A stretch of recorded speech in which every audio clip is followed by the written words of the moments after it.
The sun scorched the pavement as Marcus, Deshaun, and Tyler strolled down Monroe Avenue, their sneakers slapping the sidewalk, basketball spinning lazily between them.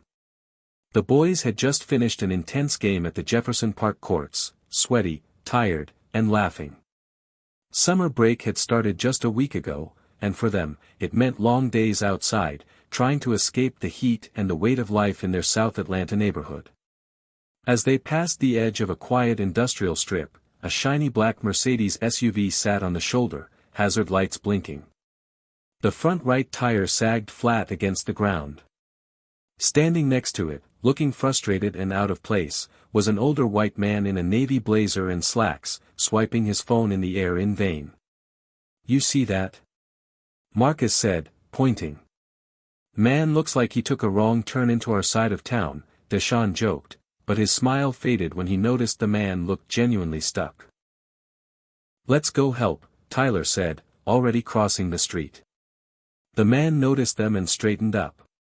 His eyes moved cautiously between them. "Hey there. You wouldn't happen to know how to change a tire, would you?" "Yeah," Marcus replied, stepping up. "Looks like your spare's not on the back though." "Got one in the trunk." The man popped it open. "No spare." "Dang," Deshaun muttered. "You're stranded unless we call someone." Tyler pulled out his phone. "I can call my uncle. He owns a garage 5 minutes from here." They worked together like clockwork, Marcus borrowing a jack and tools from a nearby neighbor, Tyler coordinating with the garage, and Deshaun helping keep traffic back while they worked. In 25 minutes, the flat was replaced and the man was ready to go. "I really don't know how to thank you," he said, reaching for his wallet. "Let me give you something." "Nah, it's cool," Marcus said. "We were out here anyway. Just glad we could help." The man paused, watching them for a moment. "My name is Richard Blake." "Thank you, boys. I won't forget this." The SUV drove off, and the boys shrugged it off as just another strange but funny moment. The next day, Marcus was at home helping his mom fix the screen door when a black SUV rolled up in front of their house. It was the same model as the one from yesterday, but it looked newer, sleeker. Then another pulled up. And another. His mom looked out the window and froze. "Marcus, what's going on?" "I don't know," he said, stepping onto the porch as 3 men in suits exited the SUVs.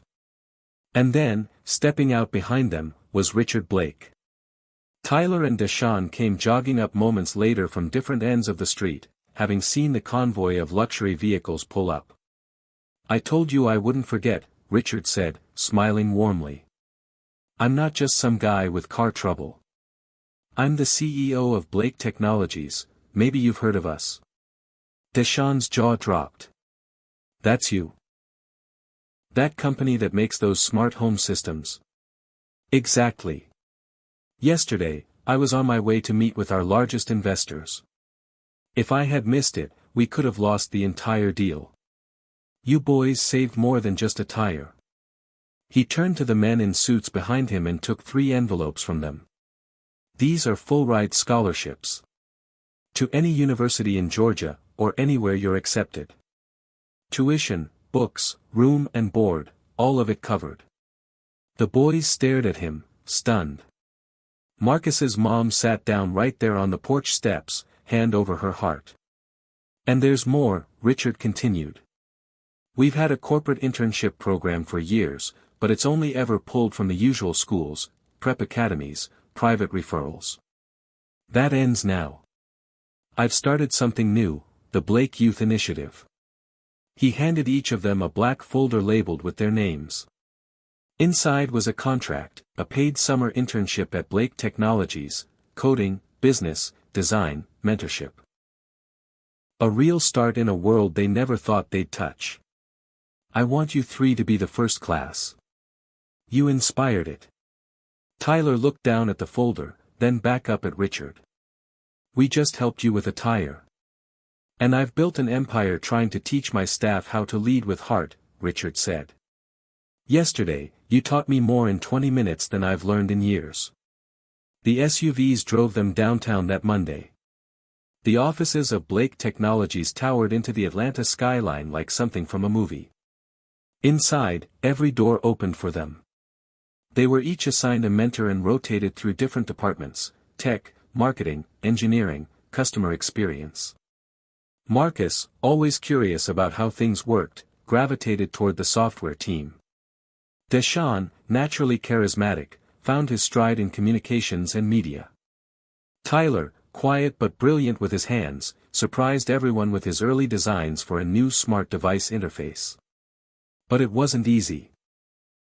Some people in the company questioned their presence. One senior employee made an offhand remark, "Interns from the hood? Really?" Richard overheard and immediately shut it down, but the sting lingered. They dealt with imposter syndrome, pressure to prove themselves, and the responsibility of representing not just themselves, but their entire neighborhood. Still, they rose. They showed up early. Asked questions. Stayed late. One Friday afternoon, Richard invited them to his corner office.